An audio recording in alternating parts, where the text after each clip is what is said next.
یا نبی سلام علیکہ یا رسول اللہ من الشیطان الرجیم بسم اللہ الرحمن الرحیم الصلاة والسلام علیکہ یا رسول اللہ وعلا آلک واصحابک یا حبیب اللہ الصلاة والسلام علیکہ یا نبی اللہ وعلا آلک واصحابک یا نور اللہ۔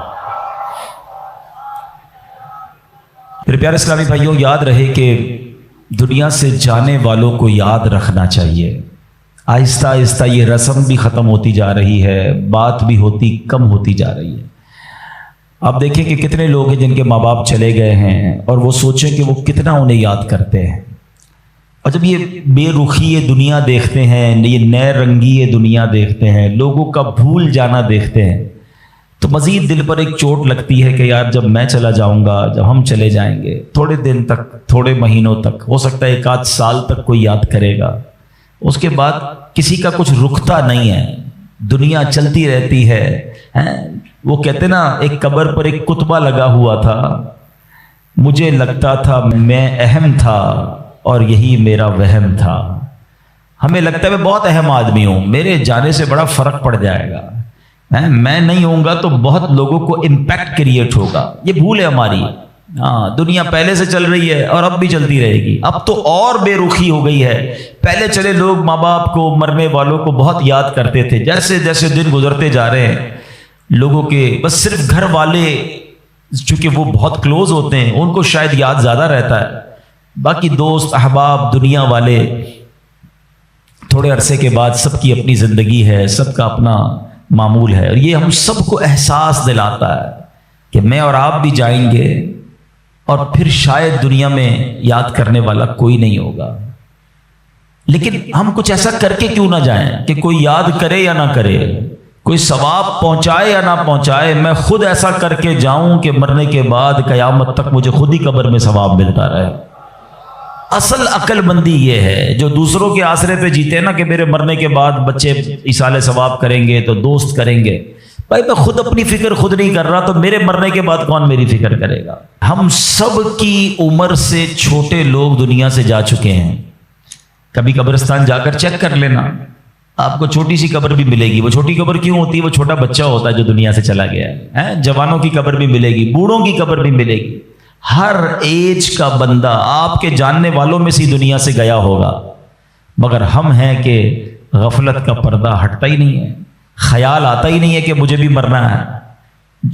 شعر سارے بولتے ہیں کہ آگاہ اپنی موت سے کوئی بشر نہیں، سامان 100 برس کا ہے پل کی خبر نہیں، مگر ادراک نہیں ہے، زندگی کے معمولات میں فرق کوئی نہیں پڑتا۔ بندہ کہے نا یار کہ مجھے موت کی فکر ہو گئی ہے، اب میں تیاری کروں گا موت کی، مگر زبانی خرچ تو سارے ہی کرتے ہیں۔ کسی کی میت پہ جائیں تو ایسی بڑی بڑی باتیں لوگ کرتے ہیں، بھائی اللہ کی مرضی تھی، ہر کسی کو جانا ہے، اپنے کرنی کا پھل بھگتنا ہے۔ لیکن جو یہ کہہ رہا ہے، کیا وہ اپنے آپ سے بھی کہتا ہے کہ تجھے بھی جانا ہے؟ تو نے تیاری کر لی جانے کی؟ آج بھی تو جا سکتا ہے۔ اے میرے پیارے اسلامی بھائی، آج میں چاہوں گا، یہ موضوع بھی لوگوں کو پسند نہیں آتا، مجھے اندازہ ہے، یار کوئی تھوڑی سی اچھی اچھی باتیں کرو، ہم نعرے لگائیں، ہم جھومیں، اس موضوع پر زیادہ بات کرنا بھی لوگوں کو پسند نہیں ہے۔ عجیب کہانی ہے، ایسی حقیقت ہے موت، ایسی ریئلٹی ہے موت کہ جس سے انکار نہیں۔ دیکھیں ہمارے بہت سارے مذاہب سے اختلاف ہے، کچھ مذاہب ہیں جو نبی پاک کا معاذ اللہ انکار کرتے ہیں، کچھ قرآن کو نہیں مانتے، کچھ ایسے لوگ ہیں جو اللہ کو ہی نہیں مانتے ہیں۔ کتنے اختلاف ہیں لوگوں میں، دنیا بھر میں الگ الگ قسم کے ریلیجن ہیں، دہریت والے لوگ ہیں، کمیونسٹ لوگ ہیں، عجیب عجیب لوگ ہیں جن کا آپس میں ہمارا بڑا اختلاف ہے۔ معاذ اللہ کچھ لوگ ہمارے نبی کو آخری نبی نہیں مانتے، لیکن ایک حقیقت ایسی ہے جو دنیا کا ہر مذہب مانتا ہے، دنیا کی ہر قوم مانتی ہے، دنیا کا ہر بندہ، عقل مند ہو یا بے وقوف ہو، جناب پڑھا لکھا ہو یا جاہل ہو، مرد ہو یا عورت ہو، پاکستانی ہو یا امریکی ہو، all around the world everybody must acknowledge that۔ وہ کیا ہے؟ وہ سب مانتے ہیں کہ موت آ کر رہے گی، کسی کا اختلاف نہیں ہے۔ کوئی مذہب، کوئی آپ کو دنیا کی قوم ایسی نہیں ملے گی جو کہے نہیں جناب ہمارا ہم نہیں مانتے موت آئے گی۔ ایوری بڈی، ہر بندہ مانتا ہے. کتنی کمال کی ریئلٹی ہے. اچھا سارے لوگ یہ بھی مانتے کہ پتہ نہیں کب آئے گی. ایک تو ہونا کہ بھائی کچھ لوگ کہتے ہیں ہاں موت آئے گی مگر ہم کو پتہ ہے. Nobody knows. کسی کو بھی نہیں پتا کب آئے گی. یہ پتہ ہے آئے گی اور بچ کوئی نہیں سکتا. یہ ایسی ریئلٹی ہے مگر پھر بھی اس پر بات کرنے کے لیے کوئی تیار نہیں ہے. ذرا 4 دوست مل کر موت پہ بات کرے کہ یار کوئی اور بات کرو یار. کمال ہے آپ نے اور میں نے 1 مہینے بعد لاہور جانا ہو, 2 مہینے بعد یورپ جانا ہو, کسی کو بھی جانا ہو, وہ ابھی سے باتیں شروع کر دیتے ہیں. یار کیسے جائیں گے, فلائٹ کیسی ہوگی, ٹرین کا ٹکٹ ملے گا کہ نہیں, وہاں جہاز, وہ کرنسی کون سی چلے گی. اچھا صرف نیت کی ہے اور باتیں شروع, ڈسکشن شروع, مشورے شروع. جب تک جائیں گے نہیں روز باتیں کریں گے. ادھر جانا نہیں جانا پتہ نہیں ہے مگر تم روز بات کر رہے ہو. جدھر جانا کنفرم ہے اور کب جانا یہ بھی نہیں پتا. آج بھی جا سکتے ہو. اس کے لیے کوئی بات نہیں کرے گا, اس کے لیے کوئی ڈسکشن نہیں, اس کے لیے کوئی تیاری نہیں. سوچئے. چلے آپ کہتے ہیں یار یہ دعوت اسلامی والے موت پر بہت بات کرتے ہیں, آخرت پر بہت بات کرتے ہیں, بہت ڈراتے ہیں. چلو بھائی ہم اور آپ موت پر بات نہیں کرتے. ہم بات نہیں کریں گے تو کیا مرنے سے بچ جائیں گے؟ ہیں اس حقیقت سے نکل جائیں گے.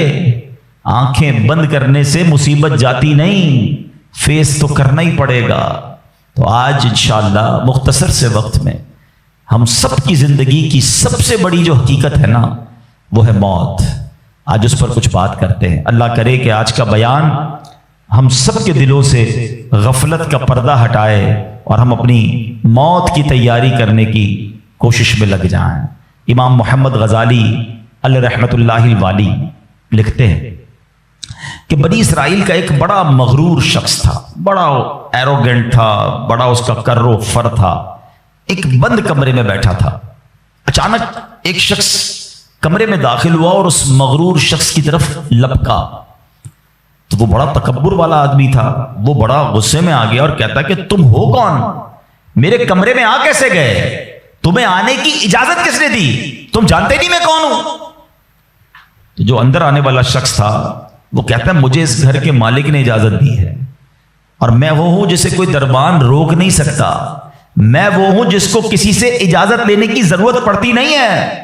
مجھے کسی کا دبدبا ڈرا نہیں سکتا, نہ ہی مجھ سے کوئی مغرور اور سرکش شخص بچ سکتا. اب جیسے ہی یہ باتیں سنی نا تو مغرور شخص جو تھا وہ ڈرنے لگا, وہ کانپنے لگا, وہ گھبرا گیا. وہ کہتا ہے کہ آپ تو ملک الموت معلوم ہوتے ہیں, کیونکہ جس کو کوئی نہیں روک سکتا, جس کو کسی کی اجازت کی ضرورت نہیں ہے, جس کو کسی کا دبدبا کرو فر ریزسٹ نہیں کر سکتا, وہ ملک الموت کے سوا تو کوئی نہیں. لگتا ہے آپ ملک الموت ہیں. تو فرماتے ہاں میں ملک الموت ہوں. اب وہ شخص تو بڑا گناہگار تھا, وہ رونے لگا, چیخنے لگا کہ حضور تھوڑی سی مہلت دے دیں, کچھ نیکیاں کر لوں, توبہ کر لوں, اللہ کو راضی کر لوں, ابھی میری روح قبض نہ کریں. ہائے ہائے, ملک الموت فرماتے تمہاری سانسیں پوری ہو گئی ہیں, اب تمہیں کوئی ٹائم نہیں ملے گا. اگر تم نے, وہ پوچھتا ہے حضور مجھے کہاں لے جایا جائے گا مرنے کے بعد. فرمایا اس مقام پر جہاں تو نے اعمال بھیجے ہیں, اس گھر کی طرف جو تو نے تیار کیا ہے. وہ شخص کہے گا حضور میں نے تو کوئی گھر تیار نہیں کیا, کوئی نیکی آگے نہیں بھیجی. ملک الموت فرماتے ہیں پھر تمہیں بھڑکتی آگ کی طرف لے جایا جائے گا, جہاں تمہارے گوشت پوشت وہ آگ نوچ لے گی. یہ کہہ کر ملک الموت نے اس شخص کی روح کو قبض کیا. اس کے پورے گھر میں کوہرام مچ گیا, گھر والے رونے لگے. اے میرے پیارے اسلامی بھائیوں, یہ واقعہ ہم سب کو کیا سکھا رہا ہے کہ جب موت آنی ہے نا, جب وہ وقت آ جانا ہے تو پھر 1 منٹ بھی آگے پیچھے نہیں ہو سکے گا, کوئی اس کو ڈیلے نہیں کر سکے گا, بلکہ جس حالت میں ہوں گے نا اسی حالت میں روح قبض کر لی جائے گی. ہماری موت کا وقت لکھا ہے, مقام بھی لکھا ہے, یہ چینج نہیں ہو سکتا. اگر موت سمندر میں لکھی ہے تو $2.5 لاکھ دے کر بھی بندہ وہاں پہنچتا ہے جہاں موت لکھی ہے. اگر موت کشتی سے ڈوب کر ہونا لکھی ہے تو 22 لاکھ دے کر بھی سینکڑوں لوگ ہمارے وطن سے جاتے ہیں اور ان کی موت یورپ کے سمندر میں جا کر ہو جاتی ہے. اللہ پاک جو بھی ان میں مسلمان ہیں سب کی مغفرت فرمائے. مگر میں نے اور آپ نے اس سے عبرت کیا لی کہ بندہ وہاں پہنچے گا جہاں اس کی موت لکھی ہوئی ہے. ایک بار حضرت سلیمان علیہ نبینا علیہ الصلوۃ والسلام کی بارگاہ میں ایک شخص بیٹھا تھا. آپ کی بارگاہ میں ملک الموت آیا اور اس شخص کو ذرا گھور کے دیکھنے لگے. واپس چلے گئے. وہ شخص کہتا ہے حضور یہ کون تھے جو آئے تھے اور مجھے گھور کے دیکھ رہے تھے؟ فرمایا یہ ملک الموت تھے. کہتا حضور لگتا ہے میری روح قبض کرنے والے ہیں، آپ مہربانی کریں، آپ کی تو ہوا پر حکومت ہے، آپ ہوا کو حکم دیں کہ ہوا مجھے اڑائے اور مجھے ہندوستان لے جائے. حضرت سلیمان بیت المقدس کے علاقے میں رہتے تھے نا، آپ نے وہ حکم فرمایا، ہوا نے اس بندے کو اٹھایا اور ہندوستان پہنچا دیا. کچھ دنوں کے بعد پھر ملک الموت آیا حضرت سلیمان علیہ السلام کی بارگاہ میں. آپ نے فرمایا تم میرے ساتھی کو کیوں گھور رہے تھے جب آئے تھے؟ تو کہا میں حیران تھا کہ میرے پاس یہ لکھا ہوا تھا اللہ کی طرف سے کہ تھوڑی دیر بعد مجھے اس کی روح ہند میں قبض کرنی ہے، اور وہ آپ کے پاس بیٹھا ہوا تھا. اللہ اکبر. حضرت سلیمان نے کہا میں نے ہی تو حکم دیا، اور ہوا نے اسے ہند پہنچایا. اور جب وہ ہند پہنچا تو پرٹیکولر ٹائم پر اسی مقام پر اس کی روح کو قبض کر لیا گیا.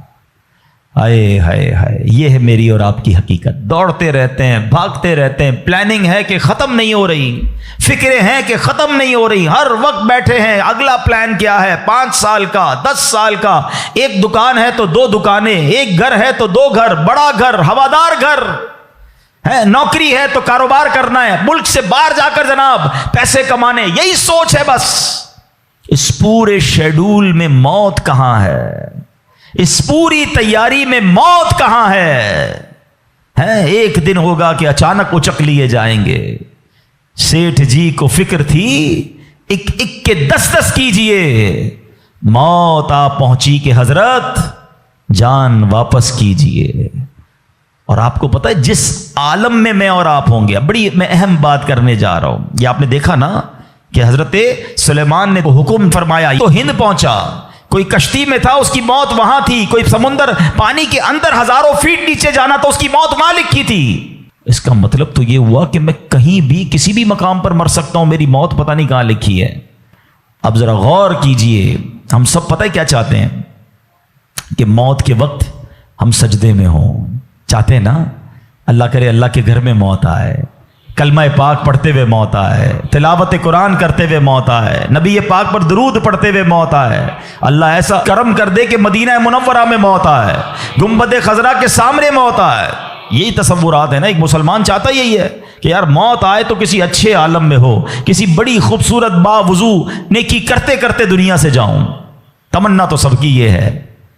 اچھا مجھے ایک بات کا جواب دیں، یہ کیسے ممکن ہے کہ کوئی بندہ صبح سے شام تک نماز نہ پڑھے اور کہے موت سجدے میں آئے، صبح سے شام تک مسجد میں نہ آئے اور تمنا یہ کر رہا ہے کہ مسجد میں موت آئے، باوضو رہتا ہی نہیں ہے تو کیسے امید رکھ رہا ہے کہ باوضو موت آئے، قرآن کھول کر پڑھتا ہی نہیں ہے تو کیسے امید کر رہا ہے کہ تلاوت کرتے کرتے موت آئے. جو صبح و شام گالیاں دیکھتا ہے کیا اس کو ڈر نہیں لگتا کہ گالی دیتے دیتے موت آ سکتی ہے؟ جو شراب پیتا ہے اس کو ڈر نہیں لگتا کہ شراب کے نشے میں موت آ سکتی ہے؟ جو بدکاری کرتا ہے اس کو ڈر نہیں لگتا کہ بے حیائی اور بدکاری کرتے ہوئے موت آ سکتی ہے؟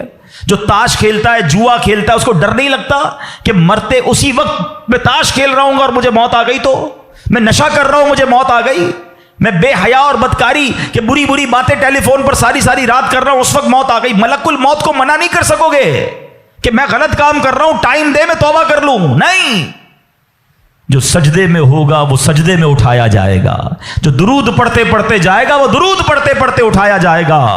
سوچے وہ جو شراب میں جائے گا، نشے میں جائے گا، ادھر کیسے اٹھایا جائے گا؟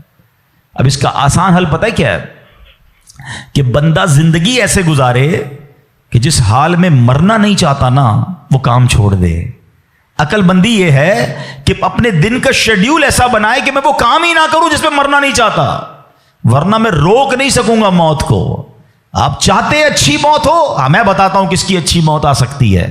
جو ماشاءاللہ 5 ٹائم پابندی سے نماز پڑھتا ہے، جو روزانہ تلاوت قرآن کرتا ہے، جو بار بار تسبیح نکال کر تسبیح بھی پڑھتا ہے، درود بھی پڑھتا ہے، جو دکان پر بھی جاتا ہے تو نماز کا ٹائم ہو تو نماز کے لیے کھڑا ہو جاتا ہے، جو حلال روزی کماتا ہے، جو گناہوں سے اپنے آپ کو بچاتا ہے، ارے اس کی تو 24 گھنٹے میں کبھی بھی موت آنی ہے، سبحان اللہ۔ وہ رات کو سوتا ہے تو باوضو سوتا ہے، اس نیت سے سوتا ہے کہ فجر میں اٹھنا ہے، رات کو بھی جائے گا تو انشاءاللہ شہید کا مرتبہ پائے گا، دن میں کسی وقت موت آئے گی تو کوئی اچھا ہی کام کر رہا ہوگا نا۔ اب آپ سوچ لیں کس عالم میں مرنا ہے۔ اچھا ایک اور دل پر چوٹ کرنے والا جملہ سن لو، کون کون چاہتا ہے مرتے وقت زبان پر کلمہ طیبہ جاری ہو؟ ہائے ہائے، فضیلت پتہ ہے کیسی ہے؟ حدیث پاک میں آتا ہے جس کی زبان پر، حدیث کا مضمون ہے، آخری کلمہ لا الہ الا اللہ ہوگا، دخل الجنہ، وہ جنت میں داخل ہو جائے گا۔ ہم ہر مسلمان چاہتا ہے، ٹھیک ہے؟ آپ سب نے ہاتھ اٹھایا کہ آپ سب چاہتے ہیں مرتے وقت کلمہ پاک زبان پر ہو۔ اب ہاتھ نہیں اٹھانا، آپ سے پوچھ رہا ہوں، اپنے آپ سے پوچھ رہا ہوں، آج پورے دن میں کتنی بار کلمہ پڑھا ہے؟ اس پورے ہفتے میں کتنی بار کلمہ پڑھا ہے؟ عجب کہانی ہے ہماری، یقین کریں عجب کہانی ہے۔ مرتے وقت سب کو کلمہ چاہیے، زندگی میں کلمہ پڑھنے کا ٹائم نہیں ہے۔ اللہ اکبر۔ سکرات کو جانتے ہو کیسا ہوگا؟ زبانیں سخت ہو جائیں گی، بندہ اتنی تکلیف میں ہوگا کہ کوئی لفظ ہی نہیں نکلتا منہ سے۔ ہمارا تو بخار میں لفظ نہیں نکلتا، سکرات کی کیا بات کروں میں۔ جس وقت زبانیں بھاری ہوں گی کلمہ کیسے ادا ہوگا جب تم نے زبان کو عادی نہیں بنایا؟ ہاں، ایک بزرگ کا بڑا پیارا قول میں نے سنا تھا، وہ فرماتے ہیں اپنی زبان کو کلمے کا عادی بناؤ، جس وقت سکرات کا عالم ہوگا زبان بھاری ہوگی اس وقت بھی کلمہ جاری ہو جائے گا۔ مبارک ہونے جو روز کلمہ پاک، کم از کم ایک تسبیح تو پڑھ لیا کرے یار۔ 100 بار کلمہ پڑھنے میں دیری کتنی لگتی ہے؟ کلمہ پاک اچھا، افضل الذکر، حدیث پاک میں کہا گیا سب سے بہترین ذکر جو ہے وہ لا الہ الا اللہ ہے۔ کتنا کرتے ہیں ہم؟ سوچے نا، ہم اب اپنے آپ کو کتنا دور رکھے ہوئے ہیں اپنی موت کی تیاری سے، اپنی آخرت کی تیاری سے، اپنی قبر کو روشن کرنے کی تیاری سے۔ نہ کریں میرے پیارے اسلامی بھائیوں ایسا۔ صرف دنیا نہیں ہے، ہم اس دنیا میں آئے ہیں نا، قرآن کہتا ہے، سورہ ملک پڑھتے رہتے ہو نا، قرآن میں رب کیا فرماتا ہے؟ الذی خلق الموت والحیات لیبلوکم ایکم احسن عملا۔ اللہ اکبر۔ اس میں کیا فرمایا رب نے؟ جس نے موت اور زندگی پیدا کی کہ تمہاری جانچ ہو کہ تم میں کس کا کام زیادہ اچھا ہے۔ میں اور آپ جو آئے نا دنیا میں، واٹ از دا ریزن؟ موت اور زندگی کو پیدا کرنے کا مقصد یہ ہے کہ چیک کیا جائے کون اچھے کام کر کے آتا ہے۔ یعنی آسان لفظوں میں ہم سب کو امتحان کے لیے بھیجا گیا ہے۔ ہم اس دنیا میں آئے ہیں، ہمارا ٹیسٹ ہو رہا ہے۔ آپ کہیں یار اتنا بڑا ٹیسٹ؟ ہاں، یہ 50 60 70 سال کا ٹیسٹ ہے، اور اس کے بعد جو اچھے اعمال لے کر جائے گا، 3-4 گھنٹے کے امتحان کے بعد ایک کلاس آگے بڑھتے ہو نا، ایک آپ کا درجہ آگے بڑھتا ہے۔ تھوڑا ٹیسٹ بڑا ہے مگر انعام ایسا ہے کہ جنت میں داخل ہو گئے تو پھر کبھی نکالے نہیں جائیں گے۔ ہاں، قرآن کہتا ہے ہم فیہا خالدون، ہمیشہ ہمیشہ جنت میں رہیں گے۔ اگر جنت میں جانا ہے تو یہ ٹیسٹ پاس کرنا ہے۔ یاد رکھیے، صحابی رسول حضرت طارق محاربی رضی اللہ تعالیٰ فرماتے ہیں، اللہ پاک کے آخری نبی صلی اللہ تعالیٰ علیہ وسلم نے مجھے نصیحت کرتے ہوئے فرمایا، یا طارق استعد للموت قبل الموت، اے طارق مرنے سے پہلے موت کی تیاری کر لو۔ ہاں، یہ نبی پاک نے فرمایا۔ اچھا، میں ایک سوال کرنا چاہتا ہوں، اگر میں آج آپ سے ایک سوال کروں کہ ہم میں سے کسی کو پتہ چل جائے کہ کل کا دن آپ کی زندگی کا آخری دن ہے اور کل رات آپ دنیا سے چلے جائیں گے، ایک دن ہے آپ کے پاس، ایک مسلمان اس ایک دن کو کیسے گزارے گا؟ سچ بتائیے، کیا وہ کل دکان پہ جا کے کاروبار کرے گا؟ کیا وہ کل جا کے پیسے ڈبل کرنے کی کوشش کرے گا؟ کیا وہ کل جا کے فرنیچر مارکیٹ میں فرنیچر بنوائے گا؟ یا کل جا کے معاذ اللہ دوستوں کے ساتھ فلم دیکھنے گیا چاہے گا چلو یار آخری دن ہے ذرا موج مزے کر لوں؟ یہ کیا کرے گا؟ اگر عقل مند مسلمان ہوا تو ایک دن ہے تو مسجد میں گزارے گا، تلاوت میں گزارے گا، توبہ میں گزارے گا، ذکر و اذکار میں گزارے گا، ہیں اللہ پاک سے معافی میں گزارے گا، کیونکہ آخری دن ہے۔ یہی کرو گے نا اگر پتہ چل جائے؟ مجھے بتاؤ کیا ہمیں پتا ہے ہمارا آخری دن ہے کہ نہیں ہے؟ ہمیں تو کل کی بات چھوڑے آج رات کا نہیں پتا ہے، تو پھر کیوں تیاری نہیں کر رہے؟ پتا چل جائے تو تیاری کریں گے۔ میں تو پہلے ہی بتا رہا ہوں آپ کو، آپ میں سے کتنے لوگ بیٹھے جن کو پتا ہے کل صبح تک زندہ رہیں گے؟ مجھے بھی نہیں پتا، آپ کو بھی نہیں پتا۔ جب پتہ ہی نہیں ہے تو پھر کیوں تیاری نہیں کر رہے؟ پھر کیوں توبہ نہیں کر رہے؟ پھر کیوں حرام کی طرف ہم جاتے ہیں؟ خدا را یاد رکھیے میرے پیارے اسلامی بھائیوں، قبر میں جا کر اتنا پچھتاوا ہوگا گناہ گار کو، بلکہ روایتوں میں آتا ہے پیارے آقا علیہ الصلوۃ والسلام نے فرمایا جس کا مضمون ہے مرنے کے بعد نیک بھی پچھتائے گا گناہ گار بھی پچھتائے گا۔ عرض کی حضور گناہ گار پچھتائے گا یہ تو سمجھ آتا ہے، نیک کیوں پچھتائے گا؟ فرمایا گناہ گار تو گناہ کی وجہ سے پچھتائے گا، حدیث کا خلاصہ ہے۔ فرمایا نیک اس لیے پچھتائے گا جب وہ آخرت میں نیکیوں کا اجر دیکھے گا نا تو وہ کہے گا کاش میں اور نیکیاں کر لیتا، وہ جو فضول ٹائم ضائع کیا تھا اس میں اور اللہ کا ذکر کرتا، اور نوافل پڑھتا، اور عبادت کرتا۔ تو یقین جانیے میرے پیارے اسلامی بھائیوں، یہ زندگی، یہ جو ہماری سانسیں چل رہی ہیں نا، ابھی چانس ہے ہمارے پاس، جتنی نیکیاں کرنی ہے کر لیں۔ جس دن سانس بند ہوئی نا اس دن عمل نہیں ہوگا، اس دن جزا ملے گی۔ آج دار العمل ہے، today is the time of action and tomorrow is the time of accountability. اس دن صرف جزا ہوگی، یا تو آپ کو اللہ نہ کرے گناہوں کی وجہ سے کسی کو سزا ملے گی یا نیکیوں کا اجر ملے گا۔ آج وقت ہے نیکیاں کرنے کا، قبر میں اتارے جانے کے بعد کوئی چانس نہیں ہوگا۔ اچھا آپ کو پتا ہے جب قبر میں بندہ جاتا ہے، کسی کا بھی انتقال ہوتا ہے، تو گھر والے کیا کہتے ہیں، خاندان والے کیا کہتے ہیں؟ میت نے پیچھے کیا چھوڑا ہے؟ آپ کو پتا ہے فرشتے کیا کہتے ہیں؟ میت نے آگے کیا بھیجا ہے۔ اصل یہ بات سمجھ لیجئے گا، ہم نے آگے کیا بھیجا ہے۔ خوش نصیب ہیں وہ لوگ جو آگے بھیج کر تیاری کر رہے ہیں۔ وہ ایک واقعہ کئی بار بیانات میں آپ نے سنا ہوگا کہ ایک بادشاہ تھا اور اس نے اپنی سلطنت میں ایک بڑا عجیب سا مقابلہ کروایا۔ بادشاہ آدمی تھا، جو اس کے دماغ میں اس نے کہا ذرا چیک کرو میری سلطنت میں سب سے بڑا بے وقوف کون ہے۔ سارے بے وقوفوں کو جمع کیا گیا، بے وقوفوں کا ٹیسٹ لیا گیا، وزیروں نے ایک بندے کو سلیکٹ کیا کہ بادشاہ سلامت یہ بندہ سب سے بڑا بے وقوف، سب سے بڑا بے وقوف کا چیک کر لیا، کا چیک کر لیا۔ بادشاہ سلامت نے اپنی سونے کی ہیرے کی مالا اتاری اور اس کو پہنائی کا تمہارا یہ انعام۔ وہ بے وقوف گھر چلا گیا خوشی خوشی۔ تھوڑے دنوں بعد اس بے وقوف کو پتا چلا کہ بادشاہ سلامت بہت بیمار ہیں۔ تو جو بے وقوف آدمی تھا وہ کہتا ہے اچھا بادشاہ بیمار ہیں، چلو چلتے ہیں بادشاہ سے مل کے آتے ہیں۔ بادشاہ سلامت کے پاس گیا، واقعی بہت بیمار تھا۔ کہا بادشاہ سلامت خیر تو ہے، کیا ہو گیا آپ کو؟ بادشاہ کہتا ہے بس اب تو لگتا ہے زندگی اینڈ پر ہے، اب کہیں اور دوسری دنیا میں جانے کا وقت آ گیا۔ تھا تو بے وقوف نا۔ کہتا ہے آپ کہیں اور جا رہے ہیں؟ کہا میں یہ دنیا چھوڑ کر دوسری دنیا میں جا رہا ہوں۔ تو کہا اب میں دیکھ رہا ہوں آپ کا بہت بڑا گھر ہے، زبردست بیڈ رومز ہیں، آپ جدھر جا رہے ہیں ادھر گھر بنا لیا؟ تو بادشاہ کہتا ہے ادھر تو میں نے کوئی جھوپڑی بھی نہیں بنائی ہے۔ اچھا بادشاہ سلامت آپ کے پاس تو کتنا سونا کتنے ہیرے آپ نے مجھے بھی تحفہ دیا، ادھر پیسے بھجوا دیے جہاں آپ جا رہے ہیں۔ تو کہتا ہے میرے پاس تو وہاں پھوٹی کوڑی بھی نہیں ہے۔ کہ بادشاہ سلامت میں دیکھ رہا ہوں آپ کے خاندان، آپ کے گھر کے باہر خادم، خادمائیں، کنیزیں، غلام، بہت سارا اسٹاف ہے آپ کا، جدھر جا رہے ادھر خادم بھجوایا آپ نے؟ بادشاہ کہتا ہے ادھر میرا کوئی خادم نہیں بھجوایا میں نے۔ وہ بیوقوف پتہ کیا کرتا ہے، اپنی مالا اتارتا ہے اور بادشاہ کے گلے میں ڈالتا ہے۔ کہتا ہے بادشاہ سلامت پھر مجھ سے بڑے بیوقوف تو آپ ہوئے نا، آپ کو پتا ہے کہ آپ کے کہیں اور جا رہے ہیں، نہ گھر بنایا، نہ پیسے بھجوائے، نہ خادم بھجوائے، تو مجھ سے بڑے بیوقوف تو آپ ہوئے نا۔ یہ ہے تو بظاہر واقعہ، مگر یہ ہم سب کے لیے لیسن نہیں ہے۔ آپ سے اور مجھ سے کوئی پوچھتا ہے گھر کہاں ہے، کوئی کہتا ہے رنچوڑ لائن میں، کوئی کہتا ہے گارڈن میں، کوئی کہتا ہے کلفٹن میں۔ جنت میں گھر ہے کہ نہیں؟ ادھر گھر بنایا کہ نہیں بنایا؟ ادھر کدھر رہو گے؟ ادھر نرم بستر کے بغیر جس کو نیند نہیں آتی، رات کو پنکھا نہ چلے تو بے چین ہو جائے، یو پی ایس لگائے، جنریٹر لگائے، تھوڑے پیسے آئے تو اے سی لگایا۔ قبر میں اگر آگ بھڑک رہی ہے تو پھر کیا کیا ہے ہم نے؟ ادھر کتنا سوئیں گے اور ادھر کتنا سونا ہے پتہ ہے آپ کو؟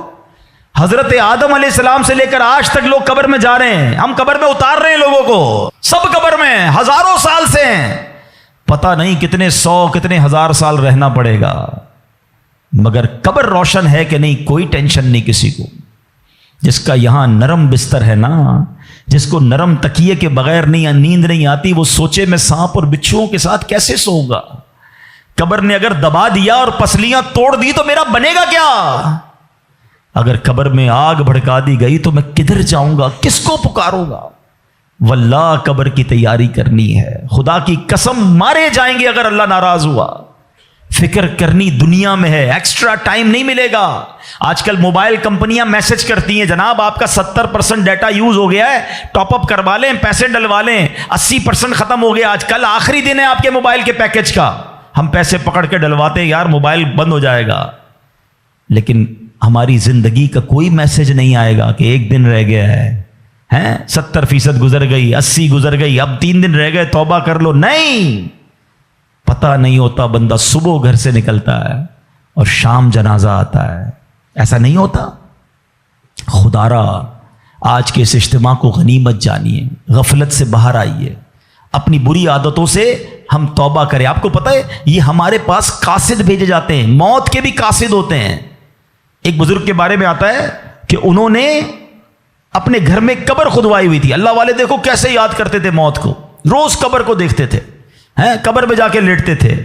تو ایک وقت آیا اور انہوں نے کہا ٹھیک ہے اب قبر کو بند کر دو، مجھے ضرورت نہیں ہے۔ تو لوگوں نے کہا کیوں کہہ رہے ہیں ایسا؟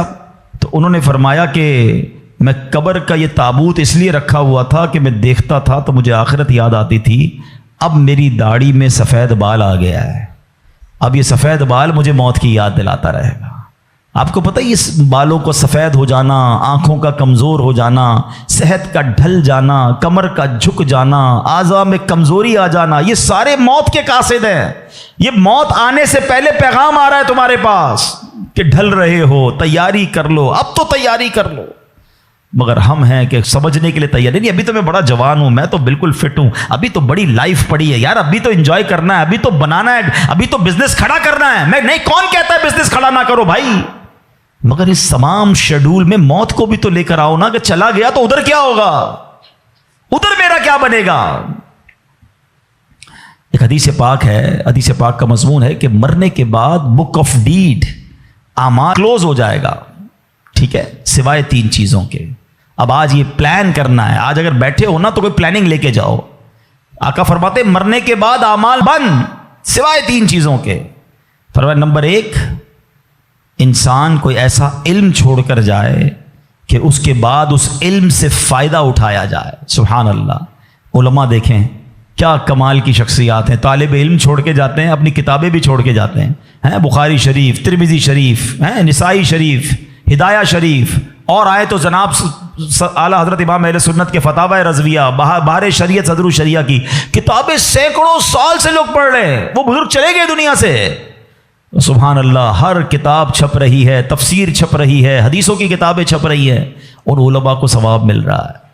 یہ پہلا آپشن تھا، غور سے میری بات سنیے گا، شاید جتنے یہاں بیٹھے نا ہم اس پہلے آپشن میں ہمارا حصہ نہ ہونے کے برابر ہے، 3 میں سے 1 تو چلا گیا ہمارے ہاتھ سے۔ میں اس کا حل بتاتا ہوں کہ ہم پہلے آپشن میں کیا کر سکتے ہیں، وہ بعد میں بتاتا ہوں۔ اب آ جائیں دوسرا آپشن، مرنے کے بعد مجھے ثواب کنٹینیو کیسے مل سکتا ہے۔ آقا علیہ الصلوۃ والسلام نے فرمایا نیک اولاد، جو کہ مرنے کے بعد اپنے والدین کے لیے دعا کرے، ان کے لیے نیکی پہنچانے کا اگر وہ انتظام کرنے والی ہے تو فرمایا یہ اولاد کی وجہ سے اسے قبر میں ثواب ملتا رہے گا۔